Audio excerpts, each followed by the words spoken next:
Hi guys, मेरा नाम है साहिल खन्ना और आज की वीडियो शुरू करते हैं। सबसे पहली न्यूज है याहू की। याहू ने अपने जापान के 8000 एम्प्लॉइज को कहा है वर्क फ्रॉम एनीवेयर। आप दुनिया के किसी भी कोने से काम कर सकते हो, जब आपकी जरूरत पड़ेगी फ्लाइट पकड़ के आ जाना। और यही कल्चर मुझे लगता है फ्यूचर में हो सकता है, क्योंकि ये वायरस सिखा रहा है यार ये वाली नई चीज़ें। कंपनी के लिए भी ये चीज़ अच्छी है, क्योंकि आपको एम्प्लॉयज़ को माइक्रो मॉनिटर करने की जरूरत नहीं है। आपको काम करवाना है, वो काम हो रहा है, बात खत्म। एम्प्लॉयज़ के लिए भी अच्छी है, वो भी कहीं से भी काम कर सकते हैं, उनके बहुत सारा पैसा बचेगा, आने जाने का, लॉजिस्टिक वॉजिस्टिक सारा का सारा बचेगा। तो सबके लिए अच्छा हो सकता है, पर दिक्कत ये है इसके लिए SOPs बनाने पड़ेंगे बहुत ही अच्छे तरीके के। कोई अगर ढंग से वर्क फ्रॉम होम काम कर रहा है, जो कि सेटिस्फाइड है, जिनका बिजनेस है, तो प्लीज़ मुझे मेल करना और बताना कि किस तरीके से आप कर रहे हो। हम भी SOPs बना रहे हैं और मैं भी कोशिश कर रहा हूँ कि अच्छे तरीके से इसको बना पाऊँ। अगर सही बनेंगे तो कभी वीडियो बना के आपको सिखाएंगे कि कैसे पूरा कंप्लीटली आप बिजनेस को वर्क फ्रॉम होम कर सकते हो। अगली खबर, रॉयल्स रॉयस के CEO ने बताया, रिसेंटली रॉयल्स रॉयस ने रिपोर्ट किया है ऑल टाइम हाई सेल्स, क्योंकि बहुत सारे लोग अमीर हुए। मेरा ऐसा मानना था कि बहुत सारे लोगों ने पैसा बहुत मल्टीप्लाई किया है, इसलिए लिया है। पर उनके CEO का कहना है कि लोगों को, ये जो बहुत सारे लोग मरे हैं वायरस सिचुएशन के अंदर, उससे पता लगा है भाई ज़िंदगी बहुत छोटी है, तो आपको ज़िंदगी के मज़े लेने चाहिए, आपको एंजॉय करना चाहिए, इसलिए आपको रॉयल्स रॉयस नहीं चाहिए। ऐसा है या फिर नहीं है? मेरे को ऐसा लगता है कि मेरे पास अंधा पैसा होगा, मुझे कुछ भी लेना होगा मज़े वाला, तो मैं बुकाटी वेरॉन लूँगा, रॉयल्स रॉयस नहीं लूँगा।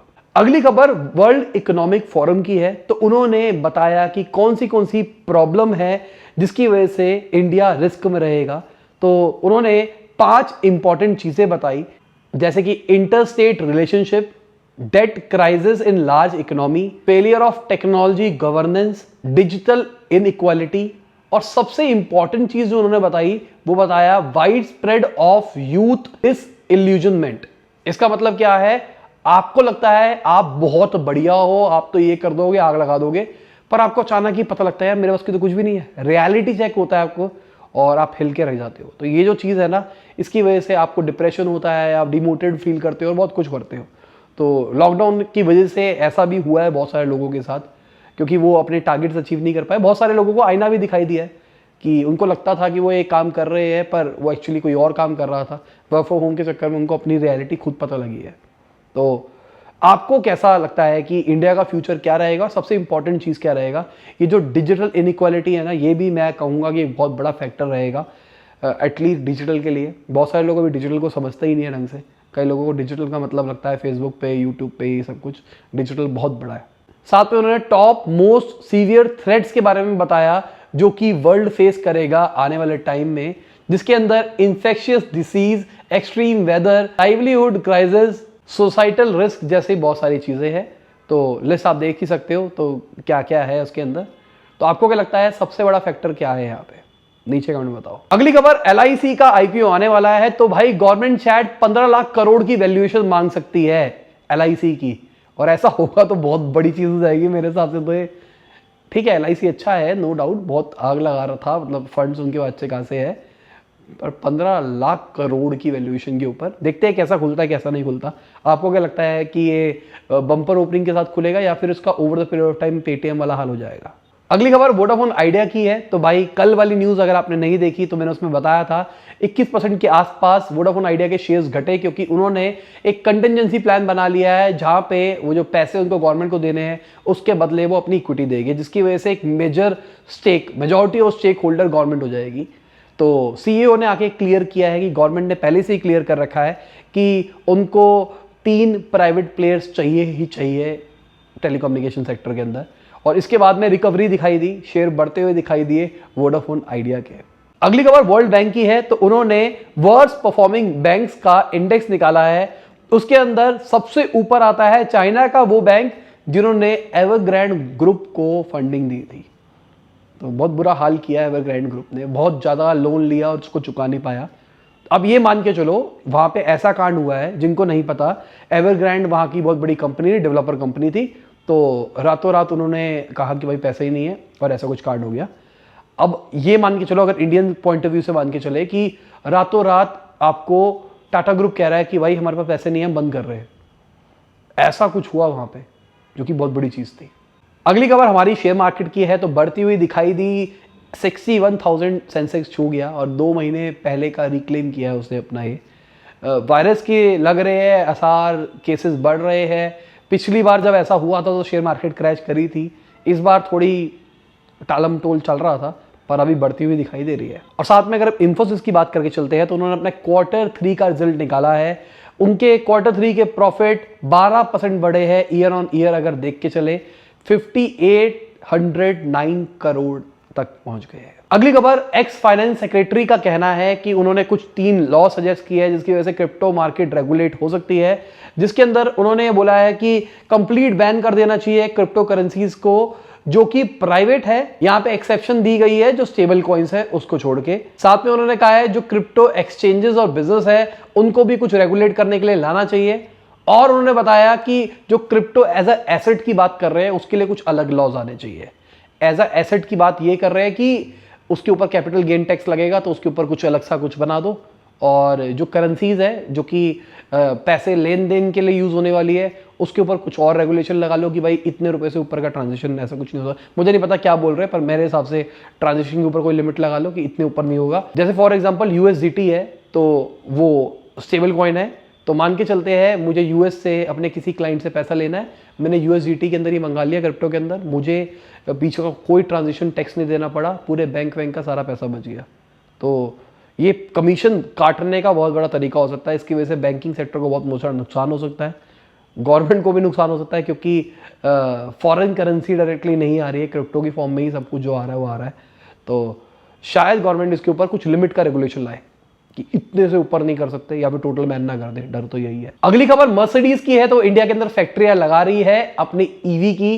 तो पहली कंपनी निकल के आई है जो कि इंडिया के अंदर फैक्ट्री लगाने वाली है ईवी की, और ये बहुत ही अच्छी चीज़ है मेरे हिसाब से। गवर्नमेंट ने जो किया था ना, गवर्नमेंट ने भाई रेगुलेशंस को लीज आउट नहीं किया, आराम से नहीं करेंगे भाई, फैक्ट्री लगानी है इंडिया में लगाओ तभी आपको सस्ती पड़ेगी। तो अब कंपनीज लगाना शुरू कर रही है और ये अच्छी चीज़ है।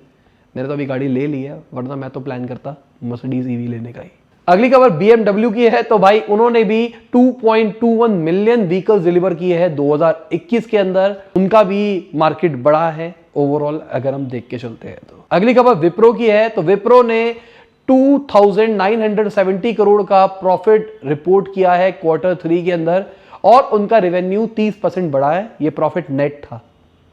तो ठीक है भाई, सारी कंपनियां बढ़ती हुई दिखाई दे रही है, शायद यही सारा रीजन है जो हमारी मार्केट बढ़ती हुई हमको दिखाई दी है।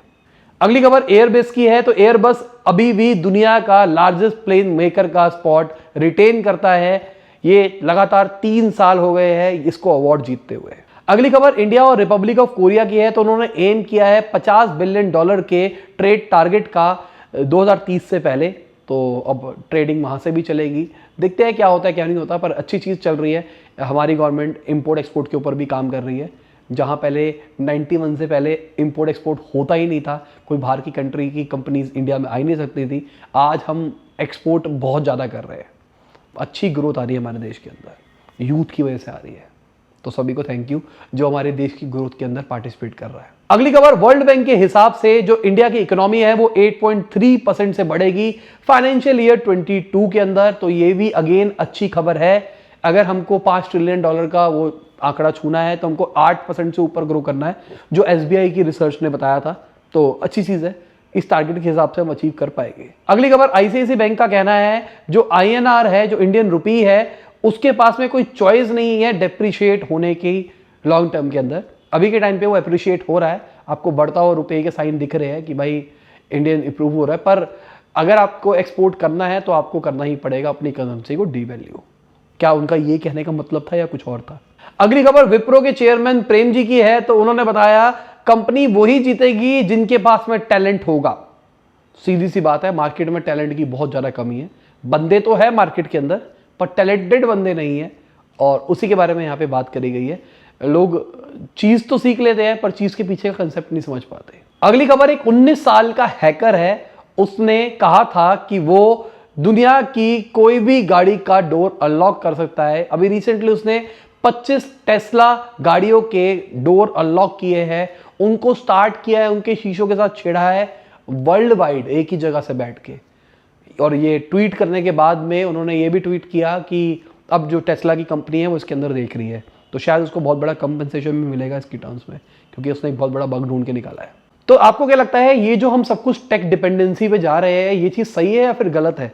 पहले जो गाड़ियाँ होती थी वो थोड़ी मैकेनिकल होती थी, तो अगर इलेक्ट्रॉनिक्स में कुछ दिक्कत हो तो आपकी गाड़ी चल जाती थी। ये दिक्कत क्या होती थी कि जैसे कि बैटरी नहीं चल रही, धक्का मार के बैटरी स्टार्ट हो गई, उसके बाद आपका सिस्टम विस्टम नहीं चलेगा पर गाड़ी चल जाएगी। पर अभी के टाइम पे पूरा हम डिजिटल कर रहे हैं, सेल्फलेस ड्राइविंग कार आ रही है कि भाई बंदा बैठा हुआ और अपने आप गाड़ी चल रही है। अगर यहाँ पे हैकर का ब्रीच होता है तो बंदों का मर्डर भी हो सकता है, जैसा बहुत सारी पिक्चरों में दिखाया भी गया है। तो ये अच्छी चीज़ है या फिर बुरी चीज़ है? हमारे पास ऑप्शन होना चाहिए कि गाड़ी के अंदर पूरा इलेक्ट्रॉनिक्स ऑफ कर दो, ऑन कर दो, या फिर मैकेनिकल गाड़ियाँ भी एग्जिस्ट करनी चाहिए थोड़ी सी। मुझे पर्सनली लगता है कि मैकेनिकल गाड़ियाँ भी होनी चाहिए, क्योंकि कोई ऐसी चीज़ नहीं है जिसको आप हैक से बचा सकते हो। जैसे हम टेस्ला की बात करके चलते हैं, जो उनकी फुल सेल्फ ड्राइविंग का प्रोग्राम है उसको रीवैल्यूएट कर रहा है यूएस गवर्नमेंट। तो रीवैल्यूएशन क्यों चल रहा है? सिक्योरिटी कंसर्न्स के हिसाब से, या फिर देखते हैं किस चक्कर में, और कब मिलता है इनको कब नहीं मिलता, वो देखने वाली बात है। और इसी के साथ आज की न्यूज़ खत्म होती है। उम्मीद करता हूं आपको मजा आया होगा। लाइक कर देना, शेयर कर देना, कमेंट में बताना वीडियो कैसी लगी। बाय, गुड नाइट, शबा खैर, खुदा हाफिज, गुड मॉर्निंग, गुड आफ्टरनून, जब भी आप वीडियो को देख रहे हैं।